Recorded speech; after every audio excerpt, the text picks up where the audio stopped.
Komið sæl og hjartanlega velkomin í CCQ-stundina. Fyrir ári síðan fór fyrsta viðtal á stað og síðan þess höfum við fengið marga flotta og áhugaverð viðtöl. Jórunn frá Droplaugarstöðum, fyrsta hjúkrunarheimili í Skandinavíu sem hefur fengið ísvottun. Einar frá Límtri Virnet sem sagði okkur söguna stafræna vottun með norskum úttekt. Frábær árangurssaga frá Skeljungi, þar sem Aðalsteinn framkvæmdi inn í stafræna vottun, þar sem niðurstaða vottunar var án frávika. Aðalheiður frá Reykjanesbær var hér í fyrra og sagði frá frábærum árangri varðandi innleiðingarferli CCQ.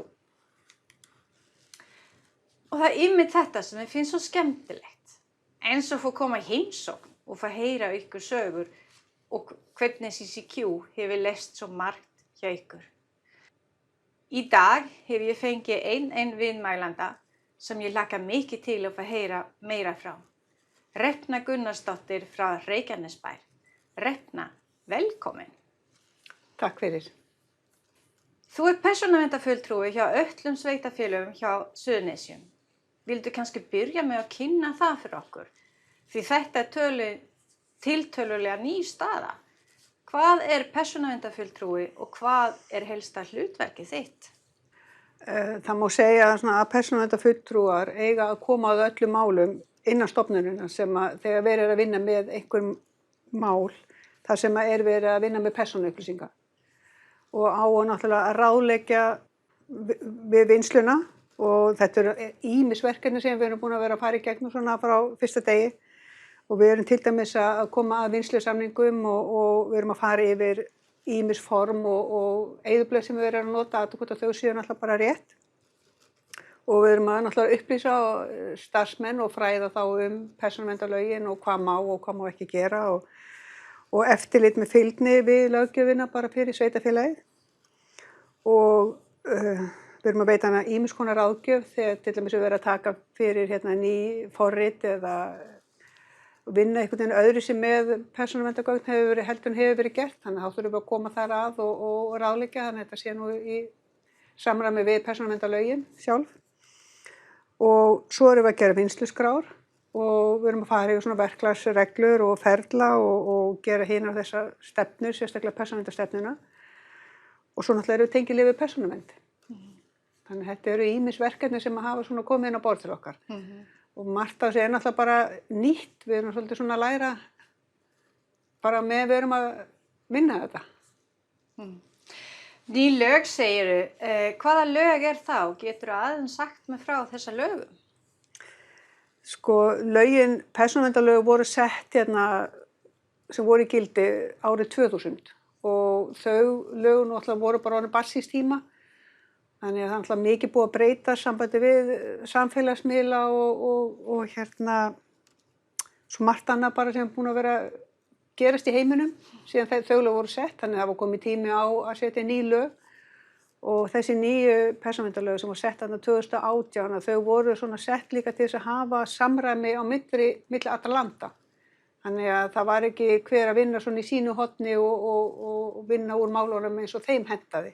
Þannig að þetta var svona samræming líka og það var náttúrulega lögð mikil áhersla náttúrulega á að vernda svona einstaklinginn, hans einkahagsmuni, hans gögn. Þannig að það var ekki hægt að fara með þetta bara eins og hver vildi. Þannig að nýju lögin og reglugerðin GDPR sem var General Data Protection Regulation sem að persónuverndarlögin íslensku þau vinna með þeim. Já, það má eiginlega segja að þessi persónuverndarlög og persónuverndarreglugerðin að þau eiga svona að koma í veg fyrir óþarfa söfnun á upplýsingum, persónuupplýsingum hjá stofnunum og fyrirtækjum og eins líka það veitir þér réttindis einstaklingi að fá upplýsingar verið að vinna með eitthvað gögn sem tilheyra mér og einstaklingur geta líka fengið gögnin sín, fengið að sjá þau og fengið þau á afhent á rafrænu formi eða hvernig sem man óskar þess. Þannig að það er miklu svona, hvað maður segja, réttindi einstaklingsins eru þá tryggð sem var kannski ekki áður. Ég skil. Og það þýðir að þetta hlýtur að vera alveg töluverð vinna fyrir bærin að taka saman öll þessa gögn og þú talar vinslur og vinslusamningar og svo framvís. Vildu lýsa fyrir mig hvernig byrjaði þessa vinna? Við byrjum á því að raun og veru eins og til dæmis ég tek bara sem dæmi á Reykjanesbæ, það náttúrulega horfðum við svolítið á sviðin og reyndum að skipta þeim svolítið svona niður og tölum þá við einstaklingar sem báru þá ábyrgð á vinnslunni sem var þar og vorum að kalla eftir að fá ferlagreiningu á öllum vinsluðar sem varst að eiga eitthvað við persónugögn og notum Excel til þess og vorum að skrá þar niður bara hvaða gögn þetta væru og hvað það væri geymt og fleiri þeim úr og finna náttúrulega var samningur á bakvið þetta eða varst að fylgja einhverju lögum ástæð fyrir þú varst að safna þessu gögnum og við byrjum eiginlega á þessu bara 2017 sko áður lögum voru sett þannig að og þetta var heilmikil vinna og seinlegt en gagnlegt. Já. Og endaði ekki þetta með risavöxnu skjali? Jú, þá má eiginlega segja það, sko, eins og til dæmis hjá okkur og þá ákváðum við að vera ekki með eitt stórt Excel-skjal heldur, bara skiptum svo niður í mörg skjöl, þannig að við til dæmis hjá Reykjanesbæ endum með 42 Excel-skjöl og inn í því voru náttúrulega allar þessar spurningar og þessar svör við þeim verkferlum.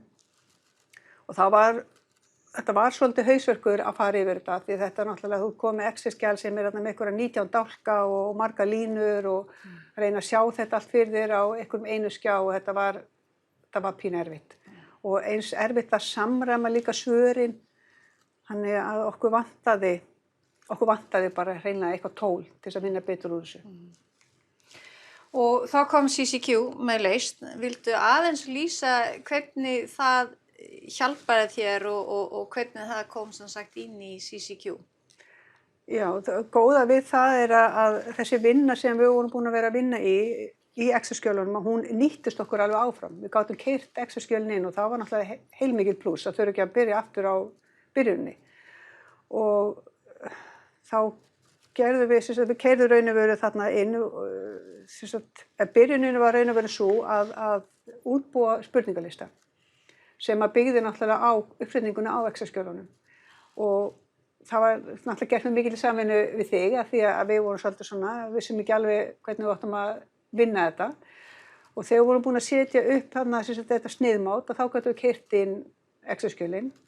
Og núna erum við fórum með þess að þá leiða, eins og ég sagði, við vorum með 42 Excel-skjöl en við erum með 56, við erum búin þetta niður í 56 parta eða einingar og það sem kallaði deild. Til þess að það voru líka auðveldara fyrir þá sem að reyna að vera að fara yfir þetta, að þeir hafa bara sín verkefni en það ekki verið að blanda sama frá öðrum. Þú voru svolítið líka að horfa á það. Og þegar við vorum búin að keyra inn til þess af Excel-skjölunum að þá gátum við sent þetta á þá sem að áttu þá að svara þessu og fara yfir þetta því að þetta eins og hjá okkur þá var þetta orðið næstu 2 ára gömul gögn sem voru að nynna því að það tekur allt sín tíma þegar maður byrja á einhverju svona stóru. Og það hefur bara gengið bara vel að svara og fara yfir þetta og þau raun og veru þá fara yfir sína ferla og senda þetta þá til mín og ég fer sér þetta yfir þetta og ef ég sé að eitthvað sem ekki nógu vel svarað eða hvað þá sendi ég þetta tilbaka í endurskoðun og þau fara þá aftur yfir og senda þetta tilbaka til mín. Þannig þetta svona bara fram og tilbaka. Og allavega núna í dag eru 5, 6. Við erum búin að fullklára 6 vinnsluskrár alveg, búin að fara yfir alla ferlana þar. Og það eru ansi marga núna ennþá bara úti og þá kannski ábært að svara jafnvel einu verkefni eða 2, þannig að þetta eru góðum gír. Og það er bara mjög gott að einmitt að nota þetta og yfirsýnin verður miklu betri og eins líka að inn í CCQ að þá hægt að láta bæta við, að tengja við gæðaskjal og þegar að við verum komið líka með eigna hlutan, þá hægt að bæta þar líka við, þannig að CCQ svona til framtíðar allavega verið að horfa á það að það getur svara svo mörgum spurningum. Fara inn á einum stað og fengi bara allar upplýsingar á einum stað og fá betra yfirsýn. Já. Já, ég skilji. Það má kannski segja að það mest þetta þeir sem ágóðin með að nota CCQ frekar en Excel. Algjörlega, sko, að fá þessa yfirsýn og líka þetta verður meira svona staðlara. Þú vilt að það sé svarað, veist, ég er að byggja þessa vinnslu á þessum lögum eða þessa lagagrein eða þessa samþykkt. Þannig að, og eins líka geta sett inn svona fellilista, þannig að þetta verður meira svona samræmi í svörunum. Og mér finnst það mikil mun að við vorum svolítið lendið því með Excel að við vorum svona, þetta var svolítið allavega. Og eins og segjum líka þegar komið stórt Excel-skjal, það er erfitt að vinna það og fara yfir. Einmitt. Og svo líka lögin eru innbyggð í CCQ, en að hér getur þá líka tilvísa í hvaða kaflaheiti sem akkurat þennan spurningu tilheyrir. Ekki sagt? Og lítið má líka bæta við, af því persónuverndarreglugerðin var inni og svo bættum við persónuverndarlögunum inn í CCQ. Þannig að það er lítið mál raun og veru að bæta við. Það finnst mér líka beauty. Það er frábært að heyra. Og þú nú aðeins búin að lýsa hvað í stödd í dag miðað við hvernig byrjaði, en hvaða tækifæri séð það akkurat í framtíðina? Þú varst aðeins komin inn þetta með eignaskrána og Já, og sko, okkur langar rosalega mikið náttúrulega til þess að halda áfram að horfa á það sem CCQ býður upp á. Og það var til dæmis eitt sem við vorum aðeins byrja að skoða núna var samvægt ábendingar, hvort að við getum útbúið eyðublað þar. Þannig að ef þú þarft að tilkynna öryggisbrest eða frávik, þá gætir þú sem stjórnandi farið þar inn og fyllt upplýsingarnar og þá ertu komið jafnvel fyrr til mín. Og kannski svolítið staðlara hvernig þú svara þannig að þarna setur við dagsetningu og stuttalýsingu og brotinu eða frávikinu eða hvað það er. Og það einmitt eitt sem líka stór hluta á þessa nýja persónuverndarlög, ef ég hef skilið þetta rétt, að ef það eitthvað sem kemur upp á, það hefur ákveðin langan tíma að tilkynna þetta. Þú þarft að tilkynna þetta til persónuvernd, já, einmitt. Viltu aðeins lýsa þann partur á reglugerðinni? Já, við höfum frá því að öryggisbrestur tilkynntur til ábyrgðaraðila að þá höfum við 72 klukkutíma til þess að ganga frá skýrslu og senda til persónuverndar.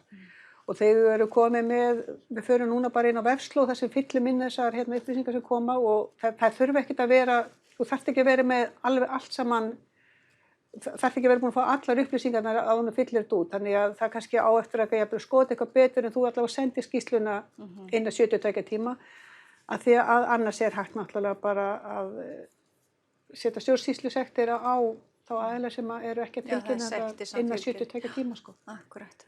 Þannig það er svolítið mál líka. Ef við svona aðeins bara það tekur þetta saman, þá sem sagt persónuverndin eða greining á vinnslu og gerð það í það sem kallast questionnaire eða frávikagreining á íslensku. Við getum tengja við verklag í geðhandbókina og við getum þá líka tengja við eign, þar að segja hvar eru gögnin varðvistuð. Þetta sem sagt hugbúnað eða skjalaskápur, það skráum við þá í eignaskrána. Þú varst aðeins og komast inn á ábendingarna, við getum þá tilkynna öryggisbrest í gegnum CCQ ábendingar. En þetta einhverja annan einingu innan við CCQ sem hefur verið að horfa núna til framtíðar? Við erum búin að vera að skoða hæfnistjórnun og það hægt að setja inn svona myndbönd og við erum nú búin að setja núna eitt fræðslumyndband fyrir persónuvernd og erum náttúrulega líka að nota þetta í meira en bara persónuvernd sem kannski líka eins og segi, það góða við CCQ að það nýtist mér sem persónuverndarfulltrúa, það nýtist líka verkefnastjóra geðamála og við getum svona haldið áfram og þarna hægt að setja inn svona stutt myndbönd eða löng og allir sem að komast inn í geðakerfið, að þeir geta þarna bara fræðst það sem að þarf að fræða og það var svolítið gaman að skoða hvort að hægt var að tengja það við þannig að þetta sé nú þekki það ekki, nú ég að fara svolítið kannski lengra. Hægt að bæta við þannig að þetta sé að þú verður að skoða þetta og verður að klára myndbandi, nú þekki það ekki. Jú, það sem sagt að koma nýjan útgáfa núna á hæfnistjórnun sem hún kemur bara á morgun og þar getur umsjónarmenn eða þjálfunarstjórar búa til námskeið þar sem skylda að starfsmaðurinn þarf að kvitta undir að hann hefur tekið þessa fræðsla eða námskeið eða hvað maður nú er að búa til.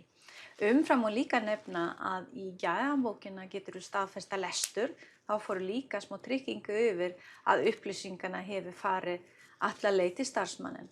Og þetta verður líka tengt við hæfnisstjórnun þar sem áhorfendur og þjálfunarstjóra getur fá niðurstöðuna yfir hversu vel það gengur með upplýsingaflæði, hæfni og vitund til starfsmennin. Þetta væri náttúrulega alveg frábært að fá inn. Hlakka til. Þetta er ótrúlega áhugavert að heyra hvernig CCQ hefur hjálpað ykkur og mun náttúrulega gera það inn í framtíðina. Og ég segi bara takk að kella fyrir að koma hér í dag og mér hlakkar mikið til að fylgjast með í framtíðina hvernig það gengur hjá ykkur. Takk fyrir. Takk kella fyrir að hlusta okkur í dag. Þetta er CCQ stundin. Ég heiti María.